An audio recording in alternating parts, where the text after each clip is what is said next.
함께 보겠습니다. 오늘은 우리 구약성경 민수기 말씀 함께 보겠습니다. 우리 민수기 구약성경 194쪽이에요. 194쪽 194 성경이 있으신 분 앞에도 띄워주긴 할 거예요. 여기도 앞에 있겠지만 또 찾으실 분들은 민수기장 194쪽 194쪽 민수기 2장 1절부터 우리 9절까지 읽을 건데요. 네, 맞죠? 민수기 2장 1절로 9절까지 저랑 여러분이 한 절씩 교독하겠습니다. 여호와께서 모세와 아론에게 말씀하여 이르시되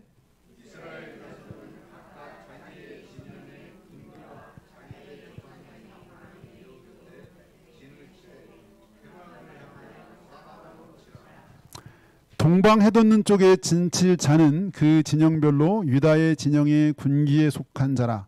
유다 자손의 지휘관은 암미나답의 아들 나손이요.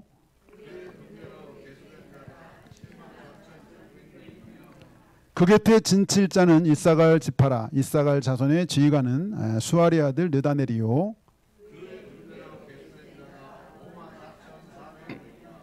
그리고 스불론 지파라. 스불론 자손의 지휘관은 헬론의 아들 헬리압이요.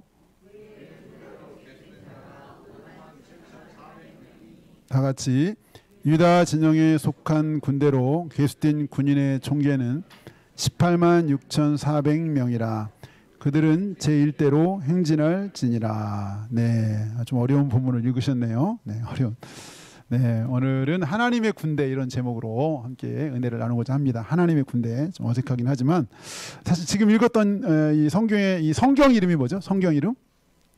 네, 맞습니다. 민수기. 민수기의 뜻이 뭐죠? 민수기. 그렇죠. 백성의 수를 셌다 해가지고 백성민자에 수숫자 해서 민수기. 우리나라 민수기가 아니고 민수기입니다. 민수기. 김민수기가 아니고 민수기. 이스라엘 백성이 수를 센 것에 기인한. 근데 원래 여러분 이 구약 성경은 어떤 언어로 되어 있죠? 구약 성경 원래 구약 성경이 무슨 언어로 되어 있죠? 히브리어로 되어 있죠. 구약 성경 히브리어. 신약 성경은 헬라어 또는 그리스어로 되어 있어요. 신약 성경은 원래 원본이. 근데 그렇다면 이 히브리어 성경, 히브리어로 된 성경에서는 그러니까 유대인들이 원래 성경이죠. 이 민수기의 제목이 어떤 뜻일까요? 민수기의 제목. 혹시 못 들어보셨겠죠? 예. 배 미드바르 해서 광야에서 이런 뜻이에요. 광야에서. 원래 이 히브리어 성경은 보통 첫 글자를 이렇게 제목으로 해요. 근데 원래 이 히브리어 성경은 첫 글자가 광야에서로 시작하는데 이건 이제 번역하다 보니까 됐는데 어쨌든 오히려 물론 민수기도 요 민수기를 표현하지만 오히려 민수기는 광야에서라는 이름이 더 좀 어울리는 것 같아요. 왜냐하면 이 민수기는 38년 동안 이스라엘 백성들이 광야 생활하는 이야기예요. 광야에 있을 때 이야기. 38년의 광야 이야기. 그러니까 광야에서 이런 제목도 상당히 오히려 더 맞을 수 있는데 근데 사실 우리 인생을 흔히 항해자로 비유하기도 하고 또는 광야에 비유하기도 인생을 광야. 인생을 광야에다 비유할 때는 광야의 어떤 의미 때문에 인생이 비유하죠?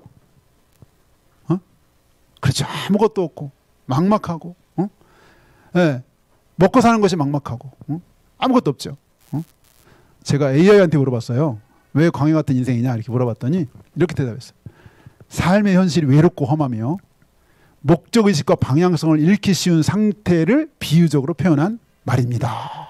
이렇게 더 나가서 더 구체적으로 AI가 쫙 1, 2, 3번을 얘기해 주는데 저보다 정리를 더 잘했어요. AI가 1번 왜 광야 같은 인생이냐? 1번 고독과 한계. 광야는 사람이 살기 힘든 황폐한 곳으로 인생의 고독과 한계를 상징합니다. 실제로는 풍요가 사라지고 생존의 어려움이 닥치는 시기를 의미합니다. 2번 방향 상실과 불안. 인생의 길, 목적이 흔들리고 작은 변화에도 쉽게 방황하거나 불안해지는 상태를 비유합니다. 목적의식 없으면 불안이 깊어진다고 설명합니다. 3번이 참 굉장히 의미 있더라고요. 성장과 신앙적 의미. 이 광야 같은 인생의 성장과 신앙적 의미.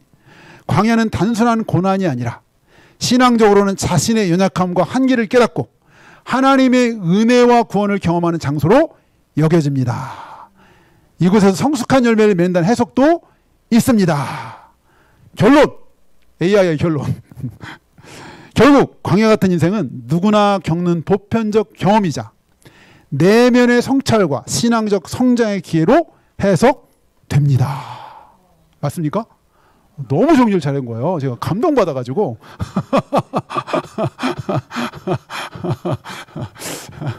네. 네. 뭐 제자리도 이제 무협이 되는 것 같아요, 이제. 제가 광야 그러면 생각나는 사람이 또 하나 있어요. 작년 11월 우리보다 먼저 천국 가신 한상주 성도님이 생각나요, 사실은. 전 그분 참 많은 시간 함께 했었지만, 들을 때마다 스토리가 새롭고, 정말 광야 같은 인생을 살았다. 어떻게 하루 아침에 갑자기 와이프가 출근하다가 교통사고로 소천하고, 얼마 있다가 본인이 또 위암으로 위절제 수술하고, 또 얼마 있다가 자기 사업이 완전 부도나가지고 몇천 빚 때문에 올라서고, 그러면서 날로 술에 쩔은 인생을 살다가 우리 교회 앞을 지나다가 우리를 만나가지고 함께 신앙생활 했었는데, 그분이 어느 날 예배 끝난 저한테 막 뭐라고 하는 거예요. 목사님 왜 저를 울려요? 그래서 제가 언제 울려요? 그랬더니 왜 저 노래를 틀어가지고 저를 울게 만들어요? 한번 들어보겠습니다. 어떤 노래가 울게 했는지 한번 들어보겠습니다. 네, 히즈웰의 광야를 지나며라는 노래인데, 이 노래만 들으면 울어요. 이 노래만 들으면 우는 거야. 갔다가 그날부로 이제 아니 18번이 돼가지고 만나면 저 목사님 또 그 노래 듣다 울었어요. 저한테 그러는 거예요. 그 노래 듣다 울었어요. 네, 보겠습니다. 다 아는 시간 좀. 광야에 서 있네.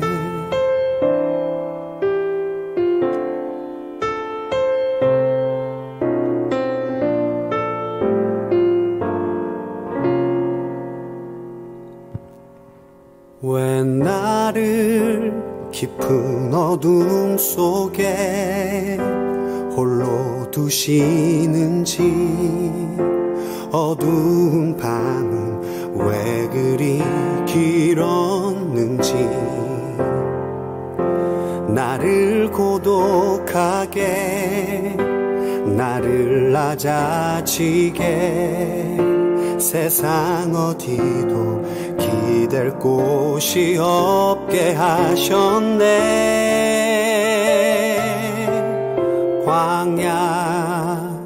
광야에 서 있네.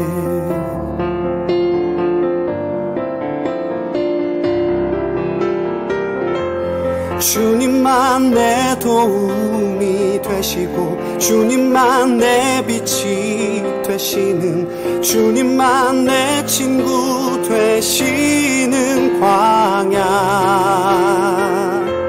주님 손 놓고는 단 하루도 살 수 없는 곳,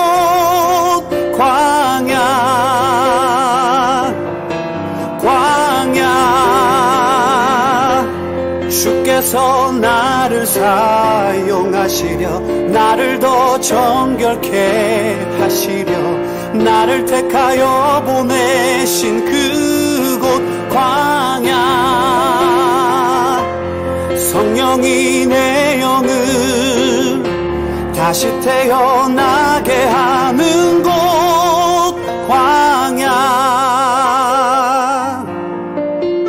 광야에 서 있네.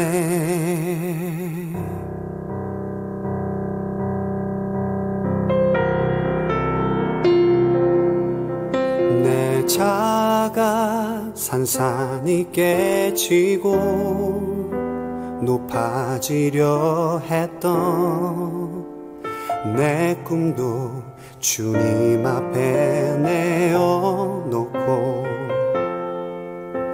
오직 주님 뜻만 이루어지기를, 나를 통해 주님만 드러나시기를.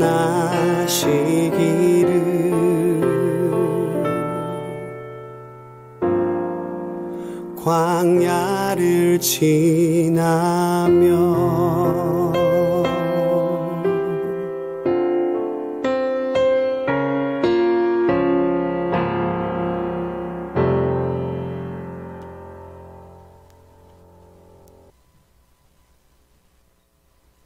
광야의 메시지를 너무 잘 표현한 노래라는 생각이 들고요.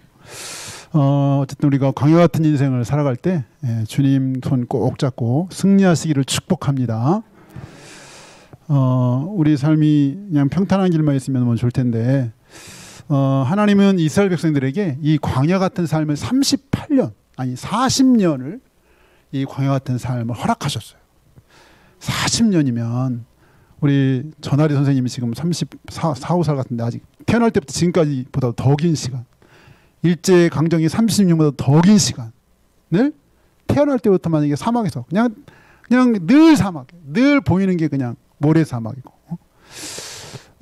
여러분 그 사막, 아프리카 가면 사하라 사막이 뭐 아프리카의 뭐 4분의 1인가요? 근데 사막에서 제일 무서운 것 중에 하나가 보통 이제 뭐 일을 보러, 소변을 보러 이제 어디 사람 아무 데 막 가는데 갔다가 방향을 잃어버린 데가 많대. 방향. 밤이면은 그래도 북두칠성, 북극성이 돼 있는데 방향이 모른대요. 사막 한가운데 가면. 응? 그리고 뭐 아무것도 없잖아요. 응? 황량한. 응? 먹을 것도 없고. 가다가 가끔 오아시가 있으면 땡큐. 응? 근데 여기서 약 200만, 대전 시민보다 더 많은 사람이 38년, 40년의 세월을 이 광야에서 살았던 거예요. 이 광야에서. 왜 하나님은 이 긴 기간 동안 이 많은 사람들 그 광야에서 아니 그 이집트에서 출애굽해가지고 사실은 2, 3주면은 그냥 가나안 땅에 갈 수 있는데 그 짧은 거리를 40년을 이 광야의 삶을 지나가게, 광야를 지나가게, 험한 세월을 지나가게 하셨나? 왜 그러셨을까? 왜? 출애굽기 12장 41절에 보면 430년이 끝나는 그날에 여호와의 군대가 다 애굽 땅에서 나왔은즉, 이런 표현이 있어요. 이스라엘 백성이 이집트에서 딱 나오던 날, 아니 이집트에 나오면 아직 신분이 거의 노예예요, 노예. 오합지졸 노예인데 그냥 이집트에 딱 나온 한 가지 이유로 뭐라고 하나님 뭐라냐면 하나님의 군대래요. 저들이 하나님의 군대라고 명명하신 거예요. 이야, 아니 아무런 훈련도 안 받고 오합지졸이고 노예여서 430년 동안 노예가 무슨 군인이야. 근데 출애굽기 12장 41절에 여호와의 군대다 이렇게 표현하셨어요. 군대다. 하나님은 이 긴 세월 동안에 이스라엘 백성들이 하나님의 군대로 훈련되고 하나님의 백성으로 더 성숙해지도록 이 긴 기간 허락하신 거예요. 만약에 하나님의 군대로서 빨리 그 과정을 통과했으면 좀 짧아졌을 것 같아. 근데 이 기간이 길어진 것은 그만큼 훈련을 제대로 못 받은 것이 있어. 그리고 우리가 딱 예수 믿고 구만 선거 드리는 하나님의 군대에 딱 편입돼. 여러분이 원튼 원치 않든 하나님의 군대에 딱. 놀사 훈련에서 딱 입대하면 아직 훈련 하나도 안 받아도 훈병이지만 군인이야 이제 그때부터.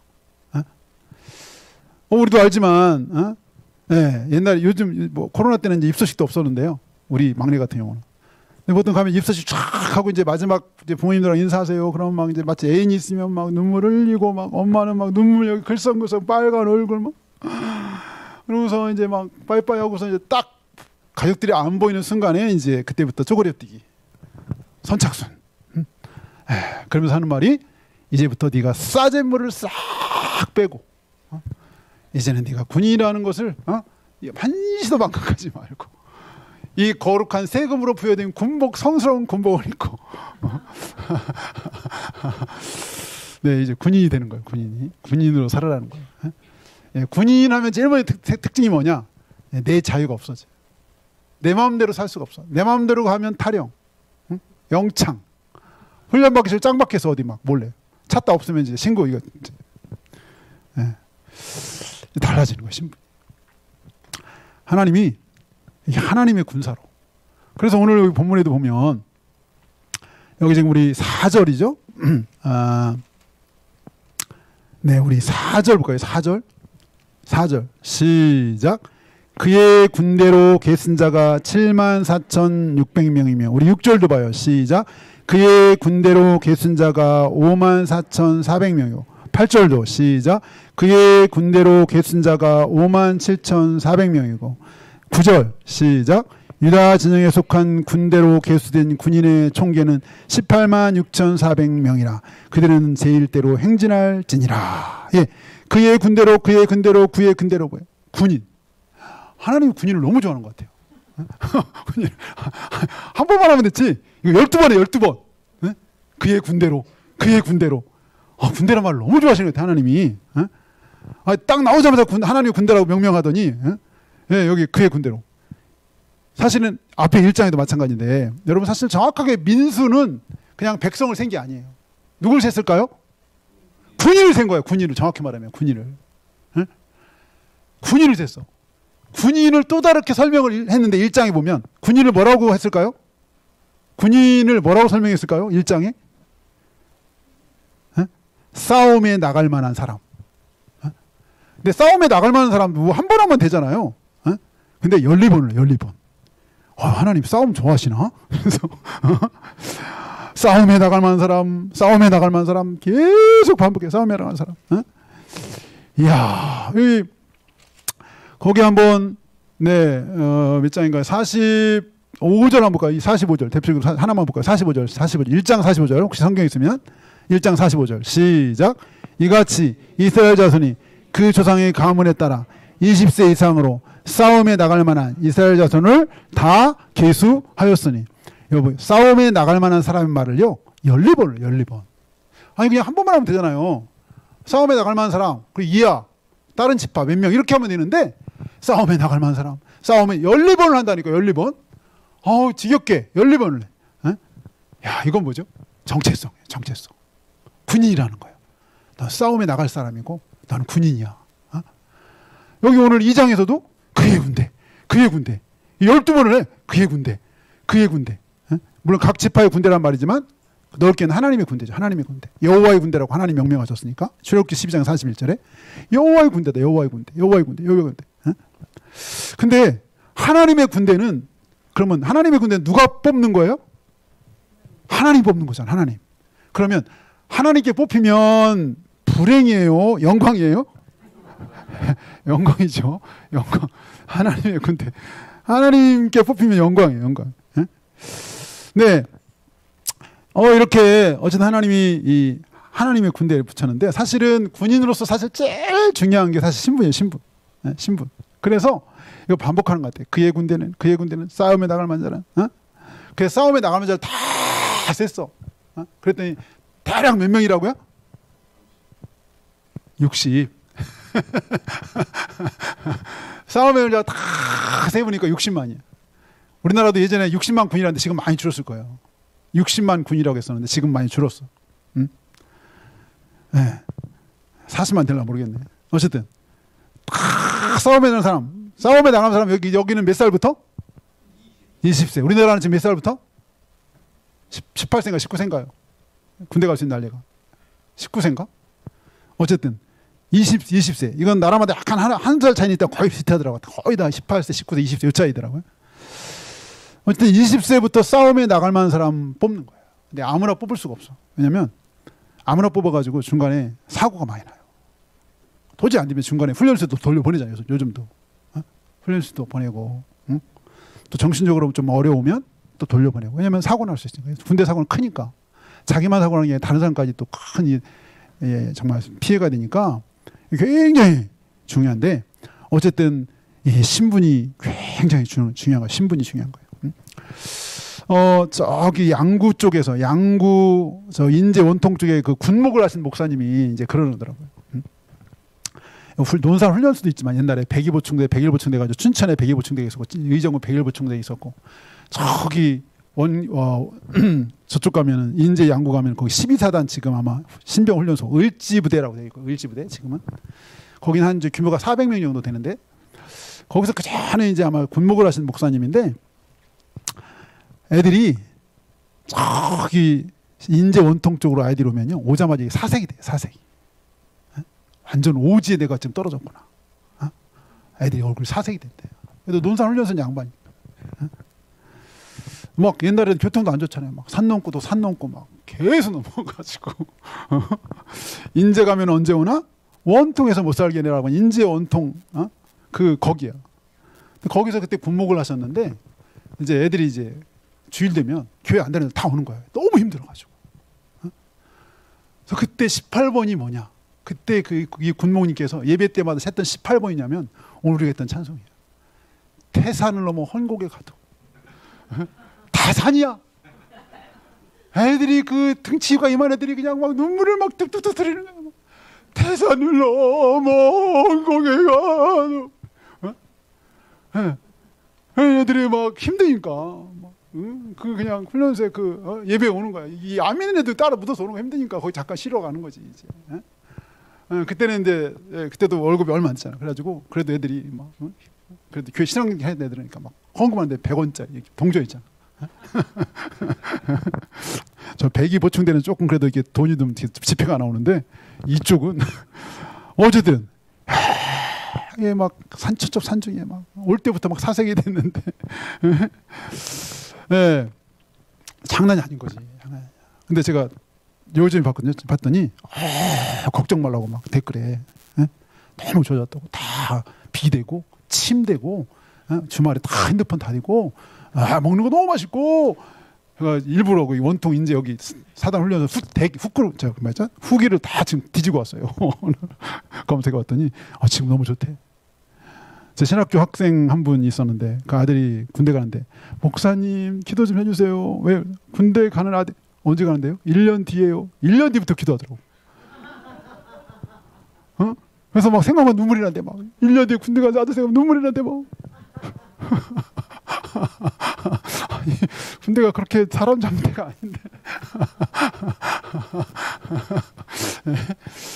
어쨌든 네 쉽지 않은 것인데 제일 중요한 게 신분, 우리가 군이라는 신분인데 사도 바울도 그 그리스의 군대라는 걸 굉장히 좋아했던 것 같아요. 나는 사도 바울이 왜 맨날 그리스의 군인 이런 얘기 했나 했더니 여기 이 민수기 그냥 구절절이야. 구절절. 사도 바울이 자기가 가장 사랑하는 제자인 디모데한테 뭐라고 했냐면요. 야, 너 있잖아. 너 아주 훌륭한 군인이 돼야 돼.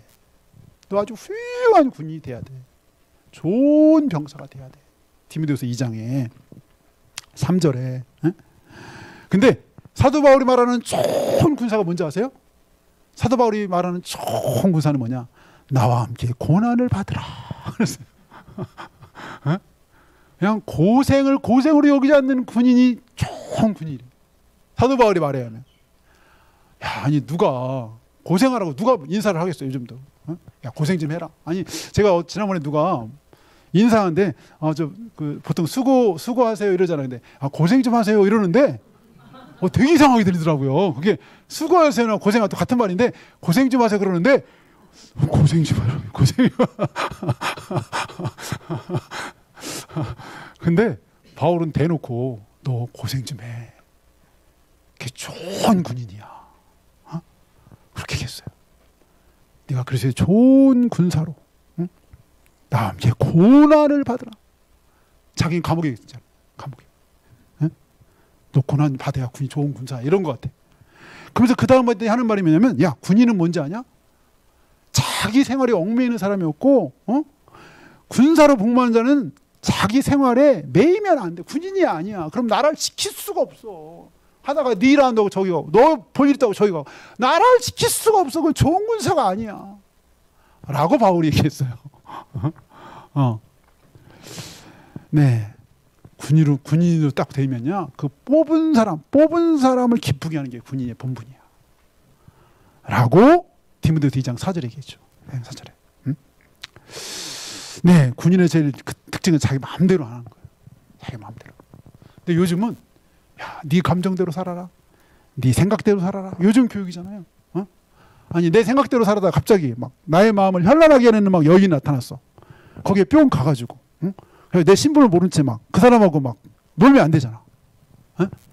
생각대로 그렇게 살면 안 되는 거잖아. 우리 생각이 얼마나 잘못될 수 있는데 얼마나 오염될 수 있는데 군인은 자기 생각대로 살면 안 돼. 규범대로 살아야 하고 명령에 살고 명령에 죽어요. 뭐 모르겠는데 지난번에 막 어떤 군인이 막 그 방송에 나와가지고 막 찌질이 울고 그랬대. 그래서 저 찌질이 같은 군인 와서 징징 짜고 온다고 막 그랬다는데 어쨌든 네, 이 사실 이스라엘 백성들은 훈련 기간이 좀 길었어요. 우리는 지금 5주, 논사훈련사면 5주, 주특기 4주 해가지고 8주나 뭐 9주 이렇게 하는데 이스라엘 백성들은 기본 훈련을 11개월을 받았어. 11개월. 응? 근데 참 재밌는 거는 처음에 이제 이집트 딱 나와가지고요. 딱 나오니까 막 원망불평 엄청 했잖아요. 근데 그때는 하나님이요. 다 들어줬어요. 근데 기본교육 11개월 딱 받고 나서 그다음부터는 원망불평 하나님이 안 봐줬어요. 바로 심판. 왜 그랬죠? 너 기본교육 다 받았잖아 이제. 그때는 너 교육 안 받아가지고 네가 한 거 다 받아줬어. 뭐 먹을 게 없다고 만나 막 내려주고 메추라기 주고 물 막 반석에서 이 바위에서 그냥 물 막 콸콸 막 쏟아주고 막 했는데 기본교육 싹 다 받았는데 여전히 너 아직도 훈련병 이전의 삶을 살아? 안 돼. 그래가지고 막 불평하다가 하나님이 뱀을 쫙 보여가지고 뱀한테 막 다 물려가지고 다 갔잖아요. 다는 아니고 많은 사람이 갔어요. 근데 고린도 10장에서 뭐라 그랬냐면 고린도 10장에서 응? 야 근데 그 사람들이 남의 일이 아니야. 어? 너희도 그 사람같이 그렇게 멸망하지 않으면 원망하지 마라. 그 사람들 샘플 말세를 만난 너희를 위한 샘플이야 라고 고린도 10장에서 얘기했어요. 그게 3000년 전의 이야기가 아니고 오늘의 이야기라는 거예요. 나의 이야기고 나의 삶의 이야기다. 응? 너 그래 그다지 원망하다가 그 죽었는데 너 똑같아. 그 샘플이야 샘플. 본보기라고 해서 본보기. 응? 그러니까 이 민수기의 이 삶이 이게 남의 이야기가 아닌 거예요. 똑같이 우리의 삶이고 우리의 이야기인데 응? 근데 어쨌든 이스라엘 백성은 자기 정체성 훈련하는데 11개월 걸려. 11개월. 응? 딱 출애굽해가지고 시내산까지 오는데 2달 걸렸어요. 1월 14일 유대력 1월 14일 날 6월절 밤에 급하게 떡도 구우지 못하고 누룩을 넣지 못하는 떡을 만들어가지고 출애굽을 했어요. 1월 14일. 그렇게 약 2달 걸려 3월 달에 시내산에 왔어요. 그때부터 하나님의 집중 교육, 정체성 교육. 제일 먼저 한 게 뭐냐? 신분을 확실하게 해야 돼. 신분. 그래서 한 게 뭐죠? 출애굽기 19장 20절에 야 계약 좀 맺자. 너 나랑 계약. 이때는 일방적, 앞에는 일방적 계약인데 여기 쌍방 계약이야. 쌍방. 그래서 백성은 다 합의해서 따르겠습니다. 어기면 죽겠습니다. 쌍방 계약한 거예요. 시내산 계약은. 출애굽기 19장이에요. 응? 그러니까 쌍방 계약하면 이제 다 계약했기 때문에 계약뿐만 아니라 하나님이 다 너희가 앞으로 이제 살아가려면 너 하나님의 군대는 기본 이렇게 돼가지고 10가지 계명해서 그게 뭐 10가지 계명이 10계명. 하나님의 군대는 일단 10가지. 그리고 어떻게 네가 임무를 서고 어떻게 암고를 하고 어떻게 저 보치병을 포박하고 응? 어떻게 유인해서 응? 저쪽에서 이렇게 오는 사람들 내가 이 아군들이 이끌어야 될지 응? 내가 초소에는 몇 시간마다 근무교대를 해야 될지 응? 아주 구구절절절절 너는 이걸 먹고 저걸 먹지 말고 저걸 먹고 저걸 먹지 말고 이웃집 물건을 뺏었을 때 네가 어떻게 보상해야 되고 내가 모르고 이렇게 돌 던졌는데 돌이 나가서 사람 잡을 때 너 어떻게 해야 되고 막 아주 구구절절 막 다 얘기했어. 정체성, 군인의 정체성, 하나님의 군대의 정체성을 아주 디테일하게 다 얘기해 줬어. 그랬는데 다 그렇게 해가지고 다 얘기 다 끝났는데 떡 출발하더니 난리가 난 거지. 어떤 교회에서 2, 3년 막 개를 버가지고 막 꿈에 부풀어가지고 어디를 갔냐? 성지순례를 간 거예요. 개를 버가지고 한번 성지순례하면 3, 4명이 되니까 막 가니까 처음에 가니까 막 저 테라빈가에 딱 내려가지고 이제 막 다 이스라엘 막 갈릴리 막 감동이야. 갈릴리 우리 주님이 막 걸으셔가지고 오병이 못해가지고 막 감동이 물결이 비르는 거예요. 그런데 그날 저녁쯤 됐는데 가이드가 막 리더한테 막 쫓아오는 거예요. 목사님 죽겠어. 왜? 여기 온 사람이 뭐 없다고 좀 있으면 불평하고 물 없다고 그러고 왜 차는 오래 탔냐고 그러고 왜 오래 기다려고 막 감격은 1시간. 그다음부터는 막 불평 불만이 막 가이드한테 막 써지는 거야. 가이드가 막 너 스트레스 와서 막 조금을 못 참는 거야. 막. 다 성도들인데 성지순례 가신 분들 몇 년 동안 준비가 개 모아가지고 개돈 모아가지고 왔는데 예, 그렇죠. 우리가 그렇죠. 근데 이스라엘 백성이 그랬던 거예요. 조금 현실이 뭐 힘들면 대표적인 저 하나가 사건이 있었는데, 여러분 하나님이 저기 가나안 땅에 들어가는 게 하나님의 뜻이 아니에요? 이스라엘 백성들이 이렇게 이제 이집트에 나온 이유는 가나안 땅에 가려고 하는 거였는데, 그렇다면 하나님이 가나안 땅에 가는 건 하나님의 뜻인가요, 아닌가요? 맞죠, 하나님 뜻이에요. 근데 어쨌든 정탐을 갔다 왔잖아. 갔다 왔는데 거기 그 상황이 어떻든 간에 거기 가는 건 하나님 뜻이다 아니다? 하나님 뜻이고, 아무리 힘들고 어려도 하나님은 그렇다면 하나님 뜻이라면 분명히 거기를 가게 할 수 있다 없다? 할 수 있는 거죠. 근데 갔다 온 사람들은 완전히 현실에 매몰이 된 거야. 갈 수가 없다. 거기 가면 우리 다 죽는다. 우리는 메뚜기다. 거기는 키가 장대고 뭐 서장훈 이런 애들은 100을 안 되는 막 그냥 질비하다. 막 그렇게 불만하고 밤새 울어시키고 불평불만 해서 하나님이 충격을 받고, 결국은 그 사람들은 너희들 그럼 네가 원하는 대로 가지 마. 그래서 1세대 하나님의 군대는 다 실패했어요. 다 죽었어요. 아니 하나님이 설마 죽이게 하려고 여기까지 광야에 이끌어냈겠느냐? 너도 저쪽 애굽인 너 죽이려고 여기 끌고 왔겠느냐? 하나님이 분명히 얘기했다. 아브라함 때부터 조상 때부터 얘기했다. 거기 그 땅 주겠다고 그렇게 약속하고 말했는데, 그 가서 보고 와가지고 그 좀 현실이 힘들고 어렵다고 못 가겠다고 막 밤새 울면서 다시 우리 돌아가겠다고, 애굽으로 가겠다고, 저기로 가겠다고, 저기 훈련받기 전에 저 옛날 민간인으로 돌아가겠다고 막 때를 쓰니까, 그러면 니네들 원하는 대로 해. 다 죽었어요. 2사람만 성공했잖아. 2사람만. 응? 군인의 신분을 망각한 거예요. 군인의 사명을 망각하고 군인이 나아갈 방향을 잃어버린 거예요. 응? 현실에 완전히 매몰린 거예요. 응? 하나님이 우리에게 구원을 주신 건 엄청난 은혜인데요. 엄청난 구원이 엄청난. 근데 엄청난 구원의 은혜를 까먹어. 응? 사실 이스라엘 백성들이 사실 이미 뭐 저 가나안에서 애굽에서 엄청 고생하고 죽고 그럴 인생, 다 죽을 인생인데 하나님의 은혜로 왔고, 사실 뭐 맨날 만나주시고 매출하게 주시고 다 먹여주시고, 그 강에 아무것도 없는 그 강에 200만 명이 광야에서 하루 살려면 지난번에 뭐 몇 톤이라고 방송에 나오더라고요. 음식이. 예? 아무것도 없는 광야에 하루 200만 명, 대전시면 150만 명이 하루 먹을 식량, 그거를 38년 동안 40년 동안 먹이셨으니까 하나님이. 그리고 옷 하나도 헤어지지 않다 그랬고, 하나님은 놀라운 섭리로 지키시고 보호하시고 그랬는데, 그런 건 안 보이고 그냥 자기 감정에 눈에 보이는 대로, 마음에 안 들고 보이는 대로 막 행동하고 말하고 해서 결국은 실패한 거죠. 하나님의 군인으로서 그렇게 훈련을 시켜줬지만 군인으로서 실격. 다 죽었어요. 2사람 빼고, 3사람, 모세까지 3사람 빼고. 그렇다면 하나님은 이스라엘 백성들에게 뭘 훈련하려고 했느냐? 우리 한번 2절 봐. 오늘 본문의 2장 2절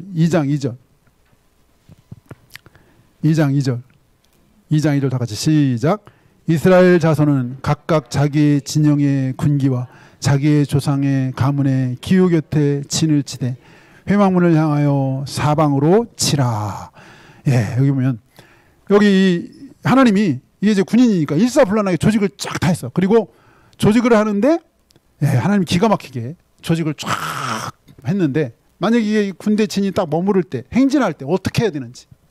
머무를 때는 12지파니까 3지파씩 묶어라. 3지파씩 묶어서 동서남북. 가운데는 뭐가 있다? 회막. 회막 안에 성막 법계. 하나님이. 그리고 행진할 때는 앞에 6지파, 가운데 회막, 그리고 뒤에 다시 6지파. 항상 중심에 뭐가 있냐면 회막, 하나님의 성막, 하나님의 임재, 하나님의 법기가 있는 거예요. 이게 가장 훈련받아야 돼요. 다시 말하면 뭐냐, 이 광야 생활, 그리고 하나님의 군대로서 최고 기본이고 중요하면 하나님 중심, 하나님 말씀 중심, 하나님 뜻 중심인 거예요. 중앙에 항상 하나님이 계셨어요. 중심에. 그리고 다 하나님 보게 했어요. 여기 보면은 2절에 회막을 향하여 사방으로 치라. 회막을 향해. 중심이 회막이에요. 그리고 그 17절 봐. 17절. 2장 17절. 2장 17절 시작. 그 다음에 회막이 레위인의 진영과 함께 모든 진영의 중앙에 있어 행진하되 그들의 전 진친 순서대로 각 사람은 자기의 위치에서 자기들의 길을 따라 앞으로 행진할지니라. 회막이 레위인의 진영과 함께 모든 진영의 중앙에 있어 행진하되, 행진할 때도 가운데 있어요.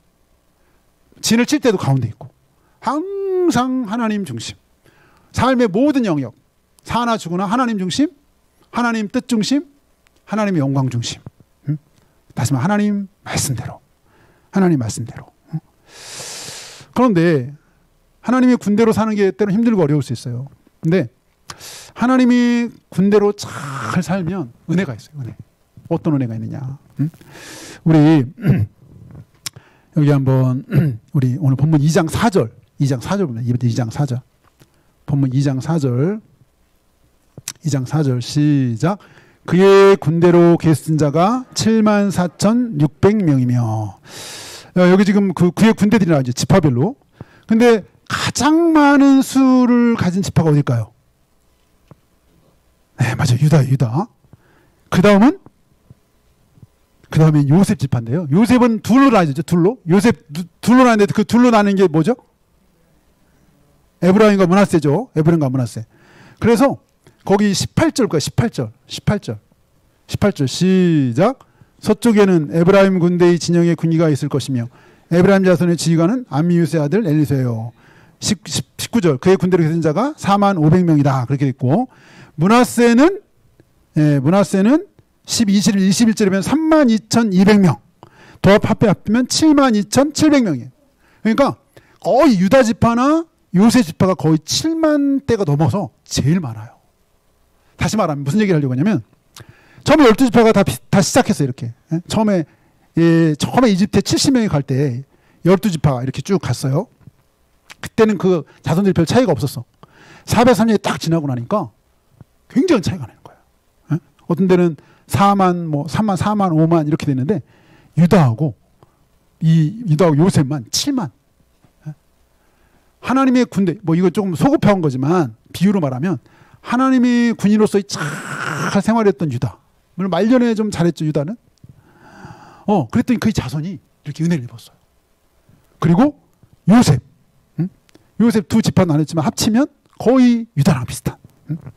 그리고 이제 이후로 쭉 유다가 이제 중심이 되고 여기 또 요셉 에브라임 므낫세가 또 중심이 되죠, 나중에. 쭉 이스라엘 역사에. 그러니까 정말 하나님의 사람으로 하나님의 군대로 잘 생활하면 하나님 은혜를 주시는 거예요. 사실은 하나님도 약속하셨죠. 네가 하나님을 잘 사랑하고 하나님 말씀대로 살면 자손 1000대까지 은혜를 준다고 했어요. 1000대까지. 그러니까 우리가 잘 사는 것, 믿음 안에 잘 사는 것은 우리뿐만 아니라 우리에게도 복이 되지만 우리 자녀에게도 복이 되는 거예요. 여기 보면 하나님의 군사로 사는 게 힘들 수 있어요. 근데 하나님의 군사로 잘 살 때, 그리고 하나님의 군사 잘 때 아까 마치 군인들이 가끔 잘하면 포상도 받고 막 이러는데 그러면 이 여호수아 갈렙은 가나안 땅에 갔어요. 가나안 땅에. 합격해가지고 가나안 땅에. 가나안 땅에도 가고. 우리 마지막으로 이 이스라엘 군대의 총 책임자, 총 리더가 누구였죠?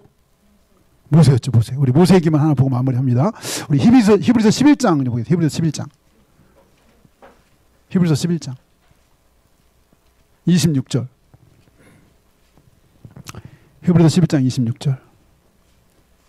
히브리서 11장 26절. 히브리서 11장 26절. 다 같이 시작. 그리스도를 위하여 받는 수모를 애굽의 모든 부하보다 더 큰 재물로 여겼으니 이는 상 주심을 바라봄이라. 앞에 창세의 스토리는 이런 부분이 잘 안 나요. 히브리서 기자는 이 정말 하나님의 군대를 이끌었던 모세 가장 힘들었죠. 모세가 가장 힘들었어요. 무슨 일만 생기면 다 모세한테 와서 막 불평하고 막 리로서 겪을 거 다 겪었어. 근데 여기 본문은 그리스도를 받는 수모를 애굽의 모든 보다 더 큰 재물로 여겼으니 애굽의 부하보다 이는 상 주심을 바라보라. 여기 애굽의 모든 부하라고 그랬잖아요, 여러분. 야, 저는 이 히브리서 기자가 뭘 알았나? 뭘 알았나? 왜 그럴까요? 여러분 최근에 이집트 박물관 개관한 얘기 혹시 들으셨어요? 이집트 박물관? 이집트 박물관 20년 동안 만들어서 개관했는데요. 여기를 보려면 얼마 걸린다? 여기 지금 오픈한 이집트 박물관을 보려면 70일이 걸려요. 70일. 이 세상에 어떤 분이 이 세상의 모든 유물을 다 모아도 이집트하고 비교가 안 된대요. 여러분 옛날에 아브라함이 이집트에 간 적이 있어요, 없어요? 갔었죠. 식량이 없어서. 그때 피라미드를 봤을까 못 봤을까요? 아브라함이 이집트에 갔을 때 피라미드를 봤을까 못 봤을까요? 아마도 봤을 것 같아요. 왜냐하면 시기적으로 피라미드는 주전 2600년에 만들었고 아브라함은 주전 2000년 전의 사람이에요. 이미 갔을 때 600년 전에 이집트에 피라미드가 있었어. 벌써 600년 전. 아브라함이 갔을 때보다 600년 전. 응? 그때 대피라미드, 고대 피라미드. 근데 나중에는 왕들이, 파라오들이 피라미드를 안 만들었어. 왜 그랬을까요? 다 도굴돼. 다 지상이기 때문에. 그 다음부터 어떻게 했느냐? 땅속에다 했어요. 그래서 이집트 가면 지금 땅속에 벽화 이런 게 엄청나게 많이 남아있는데 그런데도 도굴돼. 결국은 막 그 사람들 나중에 작업한 사람들 끝에 어떻게 하고 막 했는데도 결국은 뭐 자손한테 야 이거 비밀이라면서 알려주고 뭐 이렇게 해가지고 다 알려지게 되는 거야. 그러니까 유물이 막 다 저기 루브르에 가 있고 대형박물관에 가 있고 그래가지고 야 우리 거 내놔 막 이러는데 힘이 없으니까 이집트가 아무리 그러면 안 내놔. 루브르든지 저 대형이든지 안 내놔. 근데 그 왕들 중에 그래도 유일하게 유물이 많이 나온 데가 있어요. 유물이. 왜 많이 나왔냐면 이 왕은 일찍 가셨어. 그래서 이름이 소년왕이에요. 재위기간이 너무 짧아서 사람들 일찍 잃어버렸어. 이 사람을. 존재를. 근데 또 그 후에 나중에 그 존재도 잊어버리고 모르니까 그 후에 누가 집을 짓고 살았어요. 이 사람 제일 늦게 발견돼가지고 이 사람 유물이 발견되는데 아주 짧은 기간 재위에서. 근데 이분의 유물만 한 5,000점 이상. 미이라 딱 이 전체가 딱 금이야. 네. 이름이 갑자기 난 생각이 났죠. 투탕카멘이라고 들어봤어요. 투탕카멘? 투탕카멘. 소년왕 투탕카멘. 이 사람 아주 재기간이 1, 2년밖에 일찍 죽었어. 소년왕이에요. 그런 사람의 유물이 그 정도예요. 5,000점. 그러니까 여기 지금 여기 그 얘기를 제가 하냐면 여기 애굽의 보화. 이 히브리서 기자가 뭘 알았나? 애굽의 보화가 어마어마했대. 금, 은 이런 게 엄청났어요. 그래서 출애굽할 때 이스라엘 백성들이 그때 금은을 갖고 나와서 안 나왔어요? 엄청나게 갖고 나와가지고 성막을 진 거예요. 성막을. 그 금은. 그래가지고 금은이 엄청나게 많았던 거예요. 애굽에. 근데 그 애굽의 엄청난 금은 보화보다도 뭘 귀하게 여겼다? 하늘의 상을 더 귀하게 여겼다. 하나님의 군사로 고난받는 거를 애굽의 모든 보화, 여기 있잖아요. 제 말에 여기 그리스도를 받는 수모를 모든 보화보다 더 큰 재물로 여겼으니. 그래서 이 히브리서 기자가 무슨 애굽의 보화를 알았나? 네, 이 예수님 시대에 더 많이 알려졌겠죠? 이집트의 문명과 물물이. 네, 야, 어쨌든 기회 되면 야 이집트 70일을 봐도 못 본대요. 70일. 네. 그 이집트 돈이 없어가지고 유물이 막 깔려 돌아다녔잖아. 막 이게 관리가 안 됐잖아요. 그래서 거의 일본에서 90%를 지원했어요. 그래도 거의 조 단위에 돈을 지원해가지고 박물관 20년 만에 만들어. 20년 동안. 20년을 만들어서 그 다 보려면 70일을 걸려야 된다. 70일. 지금도 엄청난 유물인데 거기 엄청난 보물이 있어. 근데 모세가 한때 이집트 왕자였잖아요. 그 많은 보물을 알 거예요. 보고. 모세가 살았을 때도 그때가 투트모스 3세 때 같이 컸다고 보통 그러고 자기 건져준 사람이 아메노텝이라고 그러는데 공주 이름이 그때 그 엄청난 그 피라미드부터 해가지고 그 모세가 그걸 다 애굽의 모든 학문과 다 배웠댔잖아. 사도행전을 보면 7장. 그러니까 애굽의 그 모든 보화를 다 아는 거지. 웬만한 거. 근데 그 모든 것보다도 여기 오늘 26절에 그리스도에 받는 수모를 애굽의 모든 보다 더 큰 재물로 여겼으니 이는 상주심을 바라봅니다. 하나님의 군사에게 하나님이 상을 주실 줄 믿습니다. 우리 같이 기도하겠습니다. 우리 기도할 때 네, 하나님 우리가 정말 하나님의 자녀가 됐다는 것은 또 하나님의 군대가 되었다. 하나님의 군대, 그리스도 예수의 군대. 그래서 에베소 6장에서는 하나님의 내가 군인이기 때문에 전신갑주를 입어야 된다고 말씀하신 장면도 있는데 네, 사도 바울은 그리스도에서의 좋은 군사가 될 것을 디모데한테 권면한 장면이 있었는데, 우리를 하나님의 군사로 부르셨는데 그리스도의 군사가 되어서 하나님 중심으로, 하나님 뜻대로, 하나님 말씀 중심으로 우리가 살아가는 그런 삶이 될 수 있도록 하나님 인도하시고 도와달라고 이 시간 각자 주 앞에 기도합니다. 할렐루야. 하나님 아버지 은혜를 감사합니다. 아버지 하나님 우리를 불러주셔서 하나님 아버지 하나님의 거룩한 군대가 되게 하신 하나님 아버지 감사합니다. 아버지 하나님, 하나님 아버지 은혜가 되게 하신 하나님 아버지 감사합니다. 할렐루야. 하나님 아버지, 아버지 하나님 감사합니다. 아멘. 감사합니다. 아버지 하나님 우리를 그리스도의 군사로 불러주시고 하나님의 군대로 불러주신 하나님 아버지, 하나님 뜻대로 하나님 말씀대로 살아가는 백성이 되게 해주시기를 원합니다. 하나님 군사들에게 하나님 큰 은혜를 베풀어 주신 하나님 아버지 감사합니다. 아버지 하나님 은혜를 불러주신 아버지 하나님 너무나 감사합니다. 할렐루야. 하나님 아버지, 아버지 하나님, 하나님 말씀대로 하나님 뜻대로 살아가는 것 되게 해주시옵소서. 하나님 아버지, 아버지 하나님 말씀 인도해 주시기를 원합니다. 하나님 아버지 인도해 주시기를 원합니다. 주여 축복하여 주옵소서. 제가 기도합니다. 하나님 아버지 연약하고 부족한 저희들을 은혜 베풀어 주셔서 구원하여 주시고 하나님 자녀일 뿐만 아니라 하나님의 거룩한 군사 그리스도의 군인으로 저희를 구별하시고 불러주신 것 너무나 감사합니다. 그리스도의 군사로서 하나님 말씀 중심으로 하나님 뜻대로 하나님 중심으로 살아가는 우리 모두가 되게 축복하여 주옵소서. 예수님의 이름으로 기도합니다. 아멘.